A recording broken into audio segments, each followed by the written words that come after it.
முகம் அழகு, சிரிக்கும் போது முகம் அழகு, அன்பு காட்டும் போது மனம் அழகு, நம்பிக்கை வரும்போது வாழ்க்கை அழகு. இந்த இடும்பவனத்தை பார்க்கும் போது பட்டிமன்ற ரசிகர்கள் தான் பேர் அழகுன்னு சொன்னா, அப்பேற்பட்ட அழகா ரசிச்சிட்டு இருக்க மக்கள் மத்திய வந்து மிஸ்டர் ரஞ்சித் அண்ணன் என்ன பேசிட்டு போனாங்க? அந்த கிளி கிழிச்சாப்ல. ஏ அப்பா, என்ன பேச்சு! நான் கேக்குறேன், இந்த பட்டிமன்றம் முடிச்சு பட்டிமன்றம் பேசி முடிச்சு நீங்க கொடுக்குற 5000 ரூபாய் 6000 ரூபாய் 8000 ரூபாய் நினைக்கிறேன். 10,000மா? சச்சோ, அத்தனை காசையும் வாங்கிக்கிட்டு வீட்டுக்கு போக போறாரா இல்ல வண்டலூர் சூக்கு போக போறாரா நடுவர்களே? வீட்டுக்கு போவாரு. வீட்டுக்கு தானே போவாரு. வீட்டுக்கு போனா யார் இருப்பாங்க? வீட்டம்மா இருப்பாங்க. வீட்டுக்கார அம்மா இருப்பாங்க. அங்க ஏந்து வந்துட வேண்டியது. பொண்டாட்டி வேண்டாம், பொண்டாட்டி வேண்டாம், பொண்டாட்டினால பிரச்சனை பிக்கல் புடுங்கலா இருக்குன்னு சொல்லிட்டு போய் உட்கார்ந்து இருக்காரு. நான் கேட்கிற நடுவர்களே, இந்த பட்டிமன்றத்துக்கு எனக்கு காசே வேண்டாம், சத்தியமா காசு வேண்டாம். உண்மையாலுமே இந்த பட்டிமன்றத்துக்கு இந்த இடுபாவனத்துல எவ்வளவு அமௌண்ட் பேசிருக்கீங்களோ அந்த மொத்த தொகையை ரஞ்சித் அண்ணனுக்கு டைவர்ஸ் வாங்கி கொடுக்கலாம்னு நினைக்கிறேன். ஆமா, பொண்டாட்டியே வேண்டான்றாருல, வந்ததுல இந்த மனைவினால எனக்கு பிரச்சனைங்க போது டைவர்ஸ் வாங்கி. இந்த பேச்சு பேசினிய சொல்ல வேண்டியதானே, அப்படியே கூட அவ்வளவு கம்பீரமா சொன்ன மனைவி வேண்டான்னு சொல்ல வேண்டியதானே. பாருங்களேன் பேச்ச. நடுவர்களே, குடும்பம்னு ஒண்ணு இருந்ததுன்னு வச்சுக்கோங்களேன், பொண்டாட்டின்னு ஒருத்தி இல்ல அப்படின்னா அது குடும்பமே இல்ல. நடுவர்களே, பேசும்போது தொடக்கத்துல நீங்க சொன்னீங்க அண்டார்டிகாவில மனுஷன் வாழ முடியாதுன்னு சொன்னீங்க. சொன்னீங்கல்ல, அண்டார்டிகாவில மனுஷன் வாழ முடியாது, பொண்டாட்டி இல்லன்னா புருஷன் வாழவே முடியாது. சும்மா அங்க இருந்து வந்துட்டு நடுவுல பேசும்போது கல்யாணம் பண்ணி ஆரம்பத்துல எனக்கும் கல்யாணம், எனக்கு புது பொண்டாட்டி வர போறா, எனக்கு கல்யாணம் ஆச்சு, எனக்கு புது பொண்டாட்டி வர போறா, எனக்கு குடும்பம் சந்தோஷமா இருக்குன்னு மண்டைய ஆட்டி ஆட்டிட்டு குடும்பத்துக்குள்ள போன முத ஆளு யாரு? நம்ம ரஞ்சித் அண்ணன். கண்டிப்பா. வீட்டுக்குள்ள போன உடனே எப்படி தெரியுமா இருந்துச்சு அவரோட வாழ்க்கை? அப்படி கல்யாண வாழ்க்கைய சொல்லும் போது அவ்வளவு ஒரு பூரிப்போட சொல்லிட்டு வந்தாரு. தூக்கி இடது கால வைக்கிறாரு. அப்படி இருக்கக்கூடாது. உங்களுக்கு இடது கால் வலது கால் தெரியலன்னா பட்டிமன்ற நடுவர் பாஸ்கர் சார் தான் சொல்லுவாங்க, சுண்ணாம்ப குழச்சி ஈனா வானான்னு போட்டு வச்சுக்கணும். இடது கால் வலது கால் தப்பா நினைச்சுக்க கூடாது. அப்படி ஈனா வானா கரெக்டா தெரியும்ல, வலது காலை எடுத்து வச்சிருவாரு அடுத்த மேடையில. ஆனா வாழ்க்கையில சந்தோஷமா இருக்கணும்னா பொண்டாட்டி தேவை, மனைவி இல்லன்னா வாழ்க்கை இல்லன்னு நாங்க சொல்றோம்ல. வந்து பேசினதுல இருந்து கடைசியா நிறைவா ஒண்ணு பேசிட்டு போகும்போது ஒரு வார்த்தை சொல்லிட்டு போனாங்க ரஞ்சித் அண்ணன். அதுக்கு பதில சொல்லிட்டு நான் வர்றேன் நடுவர்களே. அவங்க அப்பா அம்மா வரும்போது மட்டும் கறி மீன் ஆக்கி போடுவாங்க. அதை எங்க அப்பா அம்மா எங்க அண்ணன் தங்கச்சி வரும்போது சும்மா கஞ்சி சோறு தான் ஆக்கி போடுவாங்களே. இது ஏன்னு கேட்டாங்க. ரசம் உலகத்துல எல்லாம் கண்டுபிடிச்சது, எல்லாத்தையும் கண்டுபிடிச்சது ஆம்பளை. பெண்கள் கண்டுபிடிச்ச ஒன்னே ஒண்ணு இந்த ரசம் மட்டும்தான். தென்னுல தண்ணி எடுத்து தக்காளியை கரைச்சி கொஞ்சம் எண்ணெயை ஊத்தி, இதுதான் நீங்க கண்டுபிடிச்சதுன்னு எனக்கு என்னமோ தெரியுது. அவங்கனால பரவாயில்ல, ரஞ்சித் அண்ணன் ஒய்ஃப் வந்து ரசம் வச்சு கொடுத்துருக்காங்க. நல்லா ரசம் எல்லாம் வைக்க மாட்டேன், சும்மா ஒரு கஞ்சி அப்படியே மோர் இருந்தா மோர் கொடுப்பேன், இல்லைன்னா வெங்காயம் பச்சை மிளகாய் அவ்வளவுதான், அதோட முடிச்சுப்பேன். ரசம் கூட நான் வைக்க மாட்டேன். ஏன் தெரியுமா நடுவர்களே? எங்க அப்பா அம்மா வரும்போது கறி சோறு ஆக்கி போடுறோம். ஏன் ஆக்கி போடுறோம் தெரியுமா? ஏன் புருஷன், அதாவது ஏன் புருஷன் பாலமுருகன் பொண்டாட்டி எப்படி இருக்கான்னு ஏன் பெற்றோர்கள் நினைக்கணும் நடுவர்களே? நம்ம மாப்பிள்ள நம்ம பொண்ணு கண்கலங்காம சந்தோஷமா வச்சு கறி சோறுன்னு ஆக்கி போட்டு குடும்பத்தை சந்தோஷமா வச்சிருக்காருன்னு ஏன் வீட்டுல உங்களோட பெருமையை தெரிஞ்சுக்கணுங்கிற ஒரே காரணத்தினால கறி சோறு ஆக்கி போடுறோம். அதே உங்க அக்கா தங்கச்சி உங்க அண்ணன் தம்பி வரும்போது ஏன் நாங்க கஞ்சி சோறு ரசமும் வச்சு கொடுக்குறோம்? கஞ்சி சோறு ரசமும் வச்சு கொடுக்காம கறி மீன் இறாலு நண்டுன்னு ஆக்கி போட்டோன்னு வச்சுக்கோங்களேன், வாய்க்கு ருசியா தின்னுட்டு போலாம்ல. ஆனா சாப்பிட்டுட்டு என்ன தெரியுமா சொல்லுவாங்க? ஏ அப்பா, ராவும் பகலும் என் பிள்ளையும் என் தம்பி என் அண்ணன் உழைக்கிற காசை இப்படி கறியும் மீனுமா ஆக்கி கொள்றாளே அப்படின்னு எங்களை 4 திட்டு திட்டுவாங்களேங்கிறதுக்காக தான் நீங்க கண்டுபிடிச்சது. ஆமா, அதனாலதான் நடுவர்களே இப்படி கஞ்சி சோறுமா ஆக்கி கொடுக்குறோம். வைரமுத்து ஐயா அவர்கள் கூட என்ன தெரியுமா சொன்னாங்க? என்னைக்கு ஏன் பொண்டாட்டி என்னை விட்டு போனாலோ அன்னைக்கு ஏன் படுக்க திண்ணைக்கு வந்துருச்சுன்னு சொன்னார்னா, ஒரு குடும்பத்துல மனைவி என்ற பொண்டாட்டி என்ற ஒரு உறவு இல்ல அப்படின்னு சொன்னாரு. வைரமுத்து தான் சொன்னாரு. கதகதன்னு களி கிண்டி களிக்குள்ள குழி வெட்டி கருப்பட்டி நல்லெண்ணெய் கலந்து தருவாயே, அது தொண்டையில இறங்கும் சுகமான இளஞ்சூடு மண்டையில இன்னும் மசமசன்னு நிக்குதம்மா. தித்திக்க சமைச்சாலும் திட்டிக்கிட்டே சமைச்சாலும் கத்திரிக்காய் நெய்வடியும் கருவாடு தேன் ஒழுகும் தன்னுடைய அம்மாவுடைய சமையல பெருமையா சொன்னார் இல்லையா? பசிக்கு சோறு போடுபவள் தாயினா நடுவர்களே, பசிக்கு சோறு போடுபவள் மனைவின்னு சொன்னா பசிக்க விடாமல் சோறு போடுபவள் தான் தாய். நடுவர்களே, ஒரு குடும்பத்துல பெண் தெய்வம் அங்க இருந்து வந்து எங்களுக்கு பொண்டாட்டியே வேண்டாம், பெண்கள்னா என்னடா பெண்கள், பெண்கள் இருந்தா எங்களுக்கு வாழ்க்கையே மோசமா இருக்குன்னு சொல்லிட்டு போறாங்களே நடுவர் அவர்களே. காதலிச்சிருக்கீங்களா நீங்க? காதல் யாராவது பண்ணாம இருப்பாங்களா? நடுவுல உண்மையாலுமே ஆணா இருந்தாலும் பெண்ணா இருந்தாலும் பேச்சாளர் இருக்காங்க, என்ன கேட்க போறாங்கன்னு தெரியல. நான் இப்படி சொல்லிடுறேன், எனக்கு என் பொண்டாட்டிக்கும் ஒரே ஒற்றுமை தான். என்ன தெரியுமா? ஒரே ஒரு ஒற்றுமை தான், 2 பேரும் ஒரே நாள்ல தான் கல்யாணம் ஆயிடுச்சு. அதான் அப்புறம் மத்த பேருக்குள்ள அடுத்தடுத்த நாள் ஒற்றுமை தான் பார்த்தேன், வேற ஒண்ணுங்க. அதுக்கப்புறம் ஒற்றுமை இல்லைன்னு சொல்றீங்க? ஒற்றுமை இல்ல, அந்த ஒற்றுமை இருக்கு. அதோட இருக்கட்டும். நடுவர்களே, காதலிச்சு கல்யாணம் பண்ணா கூட வாழ்க்கை சந்தோஷமா இருக்கும். காதல்னா என்னன்னு நான் சொல்றேன் கேளுங்க. காதல் என்பது சனி பெயர்ச்சியோ குரு பெயர்ச்சியோ இல்ல. காதல் என்பது சனி பெயர்ச்சியோ குரு பெயர்ச்சியோ இல்ல, 2 இதயங்களின் இடப்பெயர்ச்சி. அப்படி 2 இதயம் இடம் பெயர்ந்துட்டுன்னு வச்சுக்கோங்க, கணவன் மனைவிக்குள்ள வாழ்க்கை எவ்வளவு சந்தோஷமா இருக்கும் தெரியுமா? ரஞ்சிதா நான் பேசுற போது அவங்கள பார்த்து ஒரே ஒரு கேள்வி கேட்கணும்னு நினைக்கிறேன். அது நீங்க 2 பேரும் பேசும்போது நல்லா சிங்கிச்சு அடிச்சீங்கல்ல, அந்த கேள்வியை உங்கள்கிட்ட நான் கேட்கிறேன். ஆமா, என்ன பேச்சு? ஆமா ஆமா அப்படிதான், ஆமா ஆமா அப்படிதான். இப்ப நான் சொல்றதுக்கு நீங்க அப்படித்தான் சொல்லணும். இப்ப அந்த வேலை தானே நான் பார்த்துட்டு இருக்கேன். அதனாலதான் நடுவுல உட்கார்ந்திருக்கீங்க. நடுவர் அவர்களே, உங்களுக்கு கல்யாணம் ஆச்சு? கல்யாணம் ஆச்சு வாட்டி கேப்பன் ஆயிடுச்சு. ஒரு பையன் இருக்கேன். இல்ல, உங்களுக்கு கல்யாணம் ஆச்சா? ஆயிடுச்சு. உங்களுக்கு கல்யாணம் ஆச்சு? உங்க அப்பாவுக்கு கல்யாணம் ஆச்சா? ஆயிடுச்சு. உங்க தாத்தாவுக்கு கல்யாணம் ஆச்சா? ஆயிடுச்சு. ஆயிடுச்சுல. ஆனா இவ்வளவு சாதாரணமா சொல்றீங்க பாருங்க. நீங்க கேளுங்க, என்ன கேள்வி கேளுங்க. அதான் கேட்டேன். உங்களுக்கு கல்யாணம் ஆச்சு, உங்க அப்பாவுக்கு கல்யாணம் ஆச்சு? கல்யாணம் ஆனதுனால தானே நான் வருவேன். உங்க தாத்தாவுக்கு கல்யாணம் ஆச்சு, அதனால தானே எங்க அப்பா வந்தாரு. நடுவர்களே, நான் என்ன கேக்குறேன் தெரியுமா? ஏன் தெரியுமா அந்த கேள்வி கேட்டேன்? உங்க தாத்தாவுக்கு கல்யாணம் ஆனதுனாலதான் உங்க அப்பாவுக்கு கல்யாணம் பண்ணி வச்சாரு. உங்க தாத்தா கல்யாணம் பண்ண பிறகு, உங்க பாட்டின்னு ஒருத்தி வீட்டுக்கு வந்த பிறகு, பொண்டாட்டின்ற உறவுனால என் வாழ்க்கை ரொம்ப பிக்கல் புடுங்கலா இருந்துச்சு. என்னடா வாழ்க்கைன்னு நினைச்சிருந்தாருன்னா உங்க தாத்தா உங்க அப்பாவுக்கு ஒரு பொண்ணை பார்த்து கல்யாணம் பண்ணி வச்சிருப்பாரா நடுவர்களே? அதே உங்க அப்பாவுக்கு கல்யாணம் பண்ண பிறகு, உங்க அம்மா வந்த பிறகு, என்னடா வாழ்க்கை இது, பொண்டாட்டினால வாழ்க்கையே பிக்கல் புடுங்கலா இருக்க, ஒரு சந்தோஷமே இல்லன்னு உங்க அப்பா நினைச்சிருந்தா உங்களுக்கு ஒரு பொண்ணை பார்த்து கல்யாணம் பண்ணி வச்சிருப்பாங்களா? கேட்டதுனால சொல்றேன். எங்க அப்பாட்ட போய் சொன்னேன், சரி எனக்கு பொண்ணு அம்மாவை மாதிரி எனக்கு ஒரு அருமையான குணமான பொண்ணு வேணும்பான்னு சொன்னேன். சிகரெட் எடுத்து பத்த வச்சுட்டு சொன்னாரு பாருங்க, அம்மா எப்படின்னு என் டெய்லடா நீ விசாரிச்சிருக்க. ஆனா நான் என்ன கேக்குறேன் நடுவர்களே, கல்யாணம் பண்ணும்போது எங்க அண்ணா சொன்னாங்க, ஆண்கள் எல்லாம் ஏன் தெரியுமா வலிமையா இருக்காங்க, ஏன் தெரியுமா ஆண்களை வலிமைன்னு சொல்றாங்கன்னு சொல்லி, கிரைண்டரை ஆட்டுறதுக்கும் சிலிண்டரை தூக்குறதுக்கும் அதை பண்றதுக்கும் இதை பண்றதுக்கும் சொல்லிட்டு போனாங்கல்ல. நாங்களும் அதை தான் சொல்றோம் நடுவர்களே. ஒவ்வொரு பெண் பிள்ளைகளுக்கும் என்ன தெரியுமா பிடிக்கும்? ஒவ்வொரு பெண் பிள்ளைகளுக்கும் வீரமா இருக்கிற ஆண்களை விட வீட்டு வேலை பார்க்கும் ஆண்களை தான் ரொம்ப பிடிக்கும் நடுவர்களே. கதையா இருக்கு இது, என்ன பெரிய வம்பா இருக்கு. ஏன் என்ன பிரச்சனை? இப்ப அடுத்தவன் காலை புடிச்சு வாடுறதை விட பொண்டாட்டியோட முந்தானைய புடிச்சு வாழ்ந்த வாழ்க்கைய வாழ்ந்து பாருங்க நடுவர்களே. வாழ்க்கை எப்படி இருக்குன்னு அதெல்லாம் உள்ள உட்கார்ந்து எல்லாம் கல்யாணம் ஆசைப்படாது. இன்னொரு வார்த்தை கேட்டுட்டு போனாங்க, ஹார்ட் அட்டாக் யாருக்கு வருது அப்படின்னு.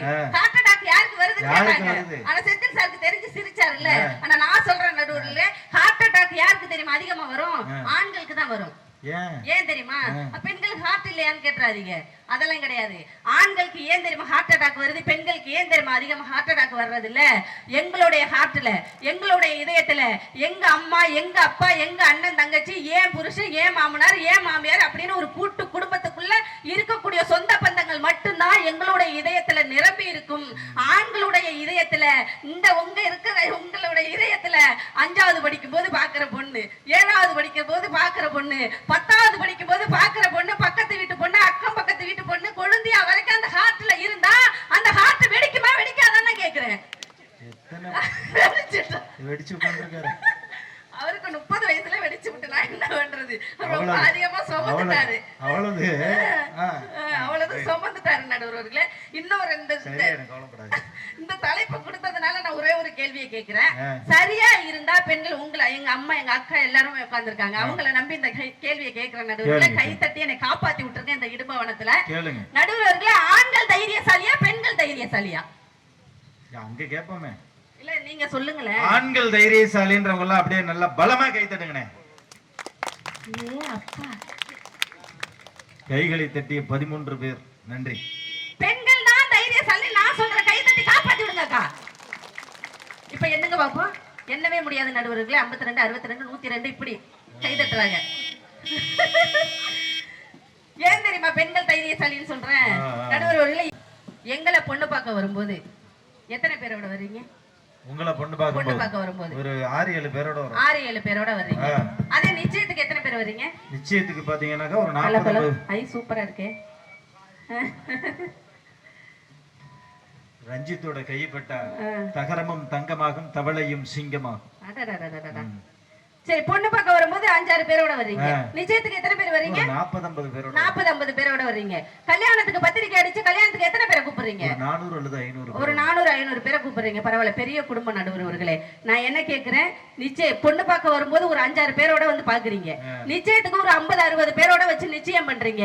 கல்யாணத்துக்கு ஊர் முழுக்க பத்திரிக்கை அடிச்சு கொடுத்து ஒரு 400-500 பேருக்கு மத்தியில எங்க கழுத்துல தாலியை கட்டுறீங்க.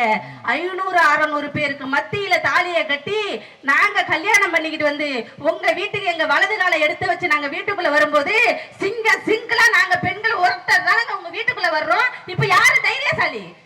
திடீர்னு இந்த இதை கை தட்டி விடுங்க.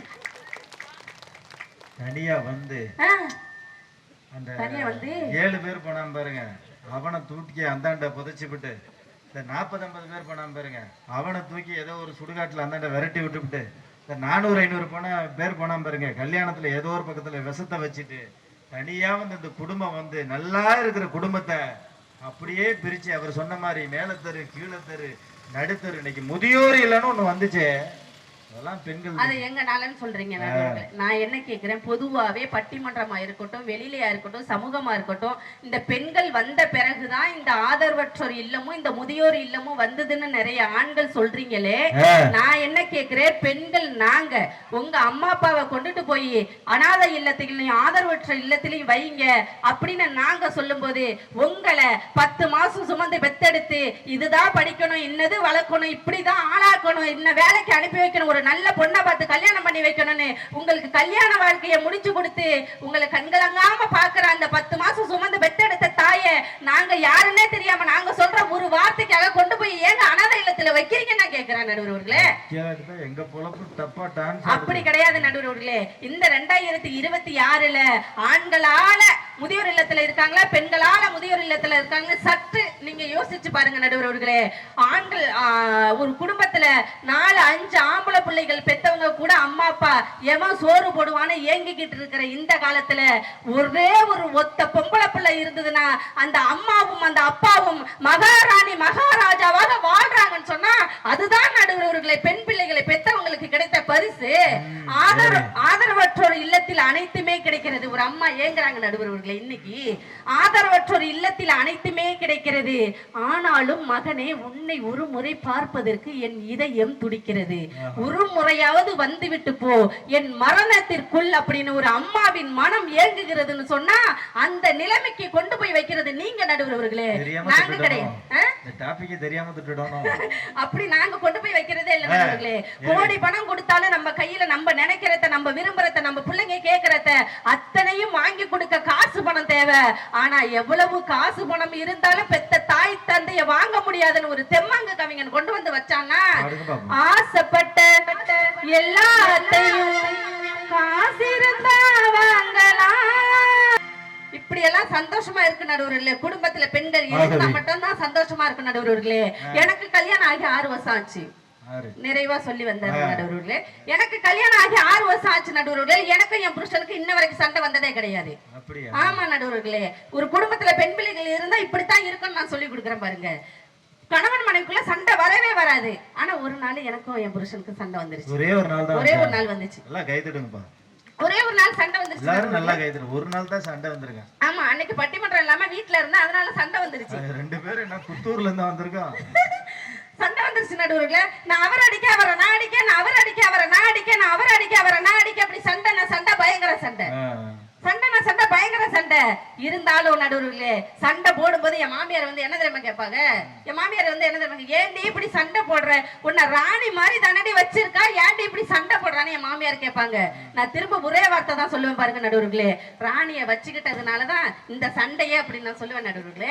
நான் பெத்த தாய் என்ன தெரியுமா சொல்லுவா, என்ன தெரியுமா சொல்லுவாங்க, என்ன தெரியுமா தெரியுமா சொல்லுவாங்க, 1000 தான் இருந்தாலும் அவன் ஆம்பளடி, ஏண்டி இப்படி சண்டை போடுறான்னு சொல்லி பெத்த மகனை கூட தூக்கி நிறுத்தக்கூடிய ஒரு தெய்வம் இருக்குன்னு சொன்னா என்ன தப்பு செஞ்சாலும் தப்பு இல்லைன்னு சொல்லக்கூடிய உறவு அம்மா நடுவுல. அழகா இத்தனை பேர் சொல்லிட்டு போனாங்களே, பொண்டாட்டினால பிரச்சனை நிறைவே. இந்த ஒரு செய்தியை மட்டும் நான் சொல்லிட்டு போய் உட்கார்றேன் நடுவுறவர்களே. ஆண்கள் வந்து ஆண்களுக்கு உடம்பு முடியலன்னு வச்சுக்கோங்களேன், ஆண்களுக்கு உடம்பு முடியாத நிலையில தான் பெண்களுடைய அருமை அந்த ஆண்களுக்கு தெரியும். பெண்களுக்கு உடம்பு சரியில்லாத போதுதான் நம்மள இந்த நேரத்துல இருந்து எப்படி எல்லாம் கல்யாணம் பண்ணிக்கிட்டு வந்த அந்த காலகட்டத்துல நம்மள பார்த்துக்கிட்டான்னு அந்த ஆண்களுக்கு தெரியும் நடுவர்களே. அப்படிதான் அழகா கண்ணதாசன் கூட எழுதி வந்து வாழ்ந்த வாழ்க்கையே பாடல்ல சொல்லி கொடுத்தாரு. உண்ணும் அழகை பார்த்திருப்பாயே, உறங்க வைத்து விழித்திருப்பாயே, கண் இமை போல் காத்திருப்பாயே, காதல் கொடியே கண் மலர்வாயே, ஈன்ற தாயை நான் கண்டதில்லை, எனக்கு தெய்வம் வேறொன்றும் இல்லை, இதய கொடியே கண் மலர்வாயேன்னு பொண்டாட்டி உடல்நிலை குறைவுல இருக்கும் போது பொண்டாட்டியோட அருமை தெரிஞ்சது நடுவர்களே. அதை கொண்டு வந்து அழகா கொடுத்திருப்பான். உண்ணும் அழகை பார்த்திருப்பாயே, உறங்க வைத்து விழித்திருப்பாயே, கண்ணை இமை போல் காத்திருப்பாயே, காதல் கொடியே கண் மலர்வாயே. இப்படி ஆண்கள் மனம் நினைக்க நடுவர்களை பெண் பிள்ளைகளுக்கு உடம்பு முடியல அப்படின்னு சொன்னா, அதே ஆண்களுக்கு உடம்பு முடியாம படுத்த படுக்கையில இருக்கும்போது பொண்டாட்டியோட அருமை அந்த கடைசி காலத்துலதான் ஒரு ஆண் மகனுக்கு தெரியும்னு சொன்னா, உடம்பு முடியாம இருக்கும்போது அம்மா அப்பா ஒரு முறை வந்து கேட்பாங்க, அண்ணன் தம்பிகள் ஒரு முறை வந்து கேட்பாங்க, அக்கா ஒரு முறை வந்து கேட்பாங்க, என்னடா உடம்பு சரியாயிட்டா, நல்லா ஆயிட்டியா, என்ன ஆச்சுன்னு ஒரு நாள் 2 நாள் கேட்கக்கூடிய உறவுகளுக்கு மத்தியில் நீங்க உங்களுக்கு உடம்பு சரியில்லாம சாப்பிடக்கூடிய சாப்பாட்டை கூட வாந்தியா எடுக்கும் போது கையில ஏந்தி மலம் கழிப்பதை கூட கைகளால் தொடைத்து விடக்கூடிய ஒரு உறவு இருக்குன்னு சொன்னா அதுதான் மனைவி என்ற உறவு நடுவர்களே. எனவே நல்லதொரு தீர்ப்பினை இங்கே தர வேண்டும் என்று சொல்லி அமெரிக்கானா நாசா ஆர்டர் கொடுத்த வர்ற பீசா, கண்டக்டர் கேப்பா சில்ற காசா, அந்த அணி ஆட்சி செல்லா காசா, நல்லதொரு தீர்ப்பினை தருவார் நம்ம நடுவர் பேஷா என்று சொல்லி வாய்ப்பு அளித்தமைக்கு வாழ்மை கேட்டமைக்கு நாட்டை பாராட்டி விடைபெறுகிறேன். நன்றி, வணக்கம். அருமை அருமை அருமை. நல்ல, அதாவது ஒரே வார்த்தை தான் கடைசியா கண்ணதாசனை டச் பண்ணாங்க. பேச்சாளர்கள் என்பது இலக்கியத்தை எத்தனை நகைச்சுவையோடு பேசினாலும் சரி, எவ்வளவு விஷயங்களை பேசினாலும் இலக்கிய தரத்திற்கு வரும்போதுதான் அந்த பேச்சு முழுமைப்படும் இல்லையா? எத்தனை பெண்களின் மண்ணில் இருந்தன சத்தியம் சம்சாரம், அவள் சாமி அவதாரம் கொடுத்தாரு அன்னைக்கு பாட்டுல. குடும்பம்னா எப்படி இருக்கணும், கணவன் மனைவினா உறவுனா எப்படி, மனைவி வெளியே போயிட்டு வர கணவனை எப்படி பார்த்துக்கணும் ஒரு பாட்டுல கொடுத்தாரு கண்ணதாசன். வாசலிலே உன் காலடி ஓசை கேட்டிருப்பே,